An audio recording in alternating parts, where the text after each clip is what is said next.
If you must find fault, this is the way to begin. A friend of mine was a guest at the White House for a weekend during the administration of Calvin Coolidge. Drifting into the president's private office, he heard Coolidge say to one of his secretaries, "That's a pretty dress you are wearing this morning, and you are a very attractive young woman." That was probably the most effusive praise Silent Card had ever bestowed upon a secretary in his life. It was so unusual, so unexpected, that the secretary brushed it in confusion. Then Coolidge said, "Now, don't get stuck up.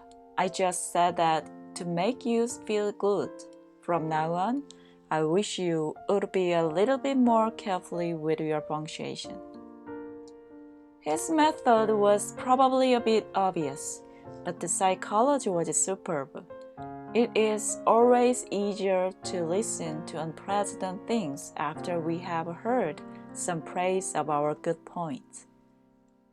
Here is the second most famous letter that Abraham Lincoln ever wrote.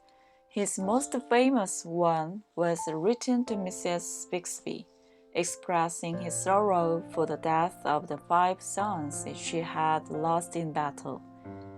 Lincoln probably dashed this letter off in 5 minutes, yet it sold at public auction in 1926 for $12,000, and that, by the way, was more money than Lincoln was able to save during the half of a century of hard work.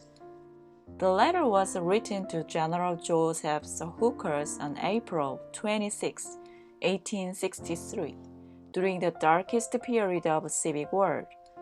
For 18 months, Lincoln's generals had been leading the Union's army from one tragic defeat to another.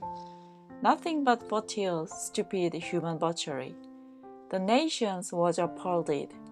Thousands of soldiers had deserted from the army, and then the Republican members of the Senate had revolted and wanted to force Lincoln out of the White House.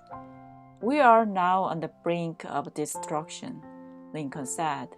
"It appears to me that even the Almighty is against us. I can hardly see a ray of hope." Such was the black sorrow and the chaos out of which this letter came. I'm printing the letter here because it shows how Lincoln tries to change an obstreperous general when the very fate of the nation could have depended upon the general's action. This is perhaps the sharpest letter Abraham Lincoln wrote after he became president.